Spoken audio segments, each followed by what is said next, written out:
Mga S-Friend, welcome sa isa na naman pong episode ng ating Sementeryo serye dito syempre sa Urbex PH Plakado TV YouTube channel. Si Rico Loco po ngayon ay naririto po sa bayan ng Dingras sa Ilocos Norte. Puntahan na natin yung isa sa mga pinakalumang sementeryo. Explore na rin natin kung sakaling may mahahagilap pa tayong ibang proof ng pagiging luma niya or pagiging, alam mo yun, sementeryo na itinayo sa panahon ng mga Kastila.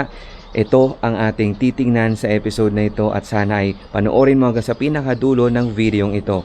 Dito lamang syempre sa Urbex PH Plakado TV at sa Sementeryo Serye.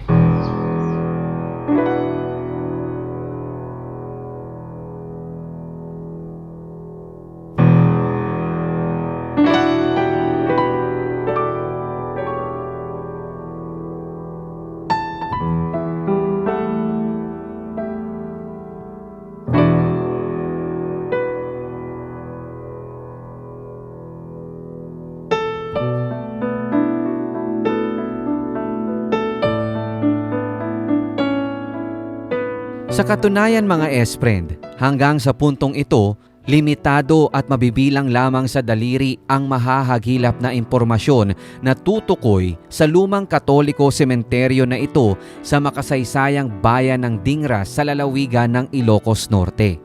Ang tanging makapagsasalaysay sa atin ng pagiging Spanish colonial structure nito ay walang iba kundi ang natatanging architectural design ng entrada at sa buo pang quadrangular fence na yari sa purong bricks. Ayon sa ilang sources, sinasabing second half of the 19th century nang ito ay simulang buuhin ng mga praile at marahil katulad ng mga ibang istruktura sa panahong iyon na kompleto sa pamamagitan ng polo i-serbisyo. Ang Cemetery Chapel, ayon sa ilan naming nakapanayam na malapit sa lugar, ay intact pa daw, subalit itinumba ng Intensity 7 na lindol noong August 17, 1983, kung kaya't wala ng traces ang naturang istruktura magmula noon at hindi na rin napalitan. Ang sementeryong ito mga S-Friend ay isa lamang sa mga testamento sa mga kasaysayang nasusulat na may kaugnayan sa mga paglilibing noong panahon ng kolonyalismo. Matatandaan na sa kasaysayan, ang mga sinaunang simbahan ay may mga graveyards talaga sa gilid o likod nito hanggang sa mailabas ang Royal Decree of King Carlos III noong 1787 na siyang nag-uutos na ilayo sa lokasyon ng simbahan maging sa sentro ng mga bayan ang mga sementeryo at doon na umano gawin ang paglilibing. Ito ay may kaugnayan sa issue ng sanitasyon. Sa kabila ng lahat ng ito, isa ang lumang sementeryong ito sa mga nalalabi na lamang na Spanish-era cemeteries sa gawing Ilocos Norte na bagamat pasok sa kategoryang Significant Historical Site ay hindi pa opisyal na kinikilala bilang National Cultural Property.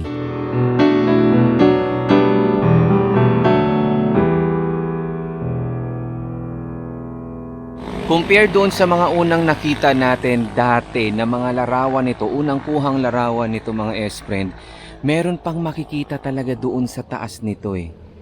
Hindi ko alam nga kung yung part ba na yon ay dating yung para sa kampanaryo or what. Pero malamang sa malamang dahil nga doon sa nagdaang lindol, nito lamang po mga kamakailan lang, baka yan na naging dahilan kung bakit bumagsak na rin yung nasa taas niya. So, ito na lang yung naabutan natin. Pero good thing mga S-Friend, meron pa rin tayong namataan, meron pa rin tayong nakita dito na talagang magpapatunay na ito nga yung lumang sementeryo dito po sa bayan na ito. Kung titingnan sa Google Maps kasi mga S-Friend, ang nakalagay na naka-indicate is Old Catholic Cemetery. So ito siya, karaniwan na po yan sa mga lumang sementeryo Katoliko. Pero kumpara doon sa mga ibang mga nakita natin na mga, alam mo yun, cemetery entrance, ito talagang may disenyo siya na parang, alam mo yun, oh,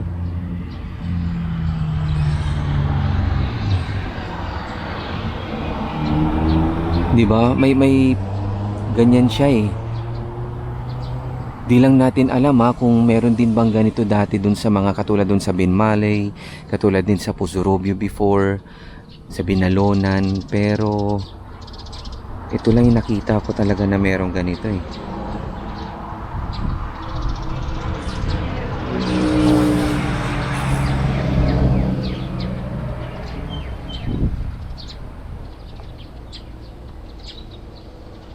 Tapos, ang maganda dito mga S-friend, makikita pa talaga yung fence. Katulad nito. O, di ba? Yun nga lang, may ilang bahagi din talaga na yan, wasak na rin. Hindi katulad doon sa mga naroroon. May pakita ko kaya sa inyo. Wait lang ha. Medyo masukal. Baka mamaya makanal na tayo. Ayun, oh, di ba? Ito. Oh. Kaya imagine niyo na lang mga S-friend, yung ilang mga pinuntahan natin ng mga old Catholic cemetery na katulad halimbawa doon sa Pangasinan, doon sa Tayabas, di ba? Imagine niyo na lang sa Iba, Zambales, ganyan nyo. Ewan ko lang kung nauna ko nang nai-upload or ano, pero soon abangan nyo na lamang po kasi napuntahan natin yung mga lugar na yan. So tingnan natin itong part na to. Kaya imagine niyo na lang, balikan ko yung sinasabi ko, imagine niyo na lang na halos lahat ng mga struktura na itinayo po sa panahon ng mga Kastila, in particular yung mga sementeryo, ganito yung mga cemetery perimeter fences. Diba? Yung pag ganun. Actually, pare-pareho lang mga S-friend eh. Kahit nga sa mga tulay, diba? Katulad dun sa pinuntahan natin na tulay sa gawi po ng Santa sa Ilocos Sur, diba? Ganyan din ang itsura. Pero malaki din ang paniniwala ko na ganito rin ang itsura nung perimeter fence sa Pusurobio na una na rin natin na i-upload, na i-feature dito po sa Cementerio Serie. Pero titingnan mo talaga yung cemetery entrance, no? Oh. Intact. Although hindi na ito yung dating itsura niya katulad yung nakita natin. By the way, shoutout nga pala sa mga admins ng Cementerio Heritage Cemeteries of the Philippines. Isa sa mga paborito ko po talaga na mga page yan. Lalo pa nahihilig talaga tayo sa mga ganito. Even before na ma-meet ko po yung mga admins or magkaroon ako ng connection sa mga admins nila. So maraming salamat. Sana tulungan nyo rin po kami just in case meron kayong mga alam pang mga ganito na mga hindi na napapansin or let's just say hindi na namin alam na meron pa pala still existing na ganitong klaseng mga may tuturing natin ng mga heritage of death, heritage cemeteries. Sabihan nyo lang po kami, lalong lalo na yung mga ganitong na-preserve, diba? Para ma-feature at maipakita din natin just to raise awareness na sana ay maingatan siya, di ba? Dahil bibihira na lang yung makakita tayo ng ganitong klaseng mga structures sa panahon ngayon.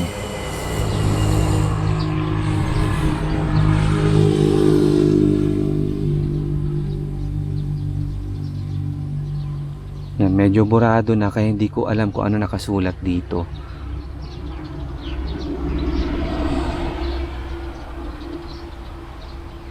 Anyway, dito sa part na ito, totally wala na talaga mga S-friend yung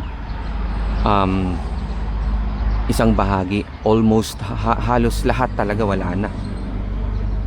Pero dikit pa rin talaga yung perimeter fence. Naalala ko tuloy yung pinuntahan natin before sa Santa Maria sa Pangasinan na kung saan meron nga lang tayong naabutan na kalahati na lang neto ng cemetery entrance niya, di ba? Tapos mayroon ding nakadikit pang mga perimeter fences niya, although tinibag na sa gawi atang gitna kasi nagkaroon na ng extension yung sementeryo nila. Unlike dito, talagang legit mga S-friend, mamamangha ka dahil hindi man sa ginusto talaga na may mawasak na part. As much as possible talagang malamang ninanais, katulad din syempre nila na mapreserba yung pinaka-original na itsura nitong cemetery entrance. Dahil nga sa mga forces of nature, yung mga hindi na maiiwasan talaga ng mga tao, ganito na lang. Pero, ang good thing lang naman din yan, compared sa mga napuntahan natin, like sa Binalonan, sa Santa Maria, katulad ng na-mention ko, kalahati na lang yung cemetery entrance, di ba? Kung susumahin ko nga pagdating sa Pangasinan, ang meron lang talaga mga S-friend na talagang na-preserve mula sa perimeter fence hanggang sa cemetery entrance, Binmalay lang yung nakita ko eh. The rest, cemetery chapel na lang, alam mo yun. Ito magpapatunay talaga oh. 'Di ba na talagang Spanish times nang kinonstruct ito. Karamihan dun sa mga ganitong klase na parang pabilog na parang poste na ikinabit, alam mo 'yon. Parang ganun sa ano to yung nakikita ko sa mga simbahan, sa mga bell tower. Yun no.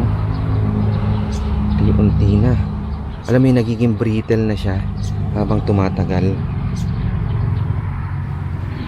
Tapos may tabla pa dito.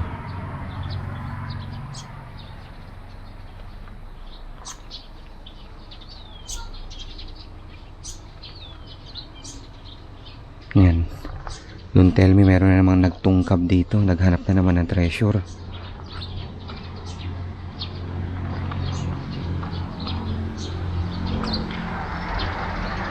Ayan, compare dun sa kabila, ito medyo buo-buo pa. Nga lang, ayan na, meron nang nahulog na part dito.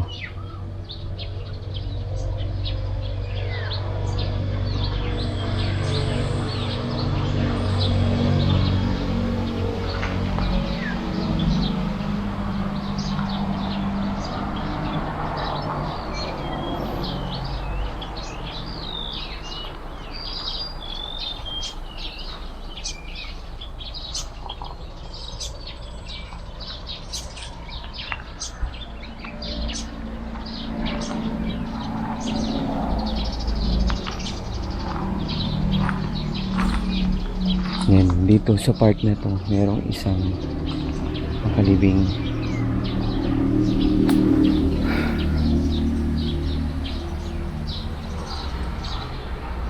Palagay ko may tabla dito sa part na to dati, di ba?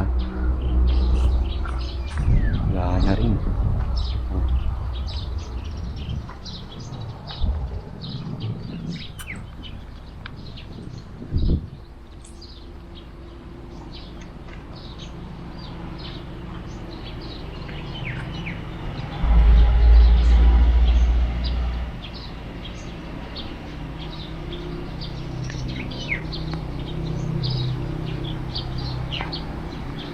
Tara, tingin tayo doon sa loob.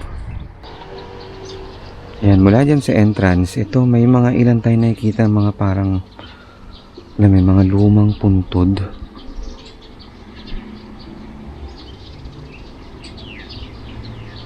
Parang katulad nito. Wait lang ah. 1904.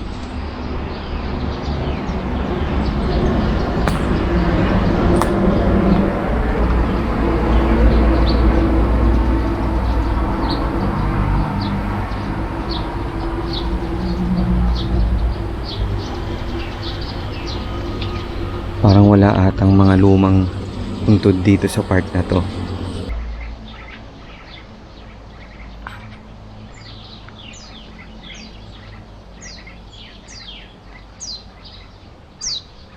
Ano kaya ibig sabihin itong structure na ito?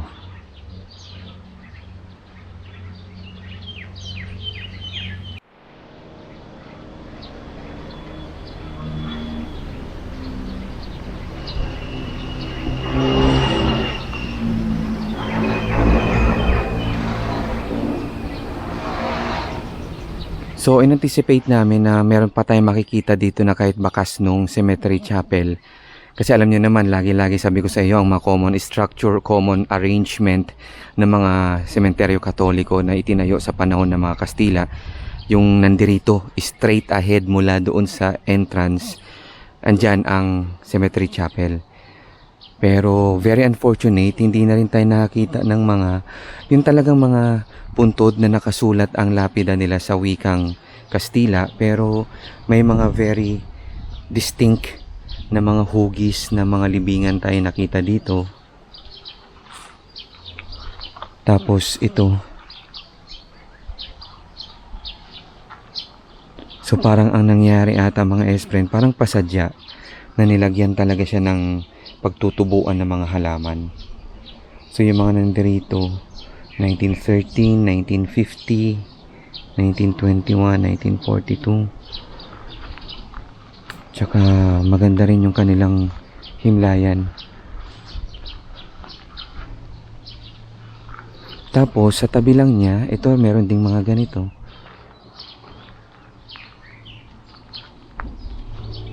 Which is very common din talaga sa mga, alam mo yun, mga lumang sementeryo.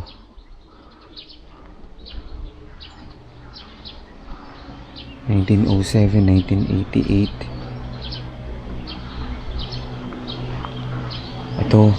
Ito, parang ang grand niyang tignan. Tulayo ko lang. Ayan. Mga gerero. Hindi kaya may mga kamag-anak kami dito. Diba kasi mga gerero galing talaga dito sa Ilocos eh. Yung mamang ko from Vigan, pero gerero siya.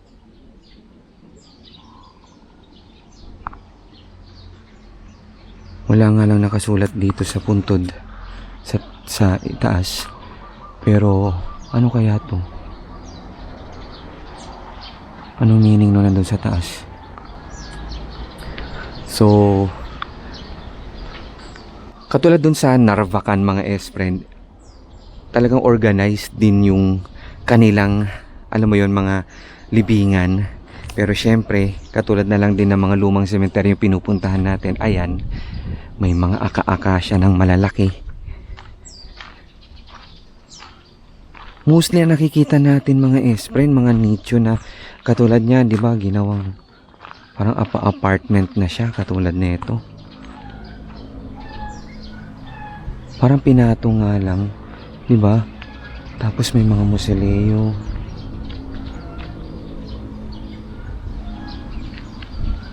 Ayan, so diretso mula doon sa cemetery entrance. Ito na ang makikita dito.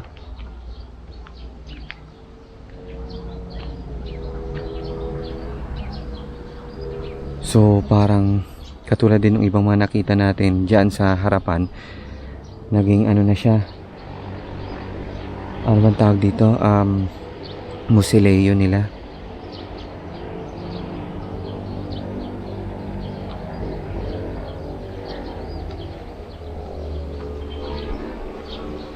Oo nga.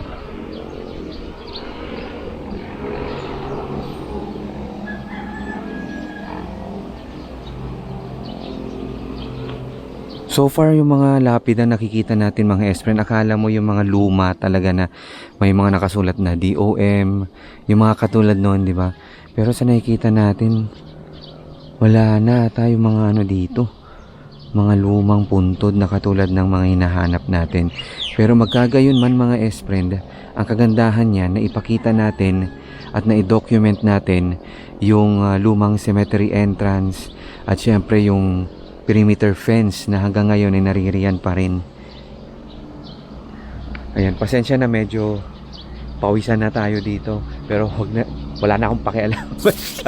maraming salamat na naman syempre sa pag-antabay at pagtutok ninyo dito po sa ating Cementerio Serie episode na ito. Although hindi natin nahanap yung mga dapat na mahanap, lalong-lalo na yung mga lumang puntod dito. Malamang sa malamang either na i-transfer na or kaya naman na nandirito lang sila, hindi lang natin sila mahagilap.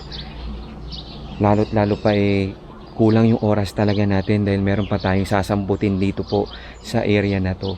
But anyway, magkagayon man, at least na ipakita natin at saka na i-document ko nga yung Spanish time na sementeryo Katoliko dito, lalo-lalo na yung entrance, yung perimeter fence na nasabi ko na kanina.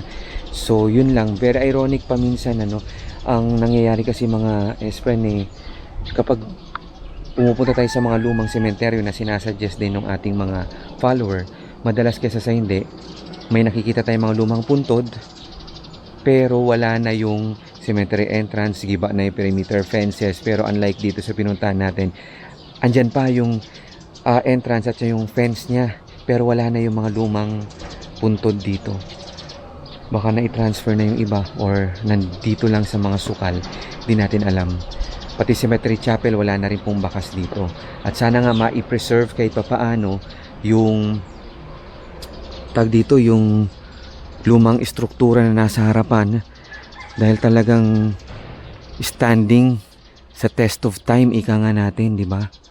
So sana nga meron pa ring magawa para ma-preserve pa siya lalo, at para nang sa ganun pagbalik natin halimbawa dito sooner or later, makikita pa natin yung mga bagay na yan, di ba?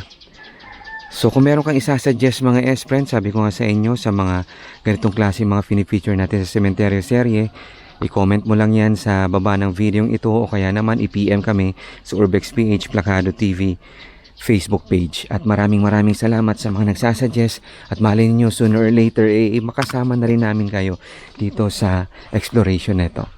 So ako po si Rico Loco, hanggang sa susunod po natin ni video, tutok ka lamang dito sa Cementerio Serye sa Urbex PH Plakado TV YouTube channel.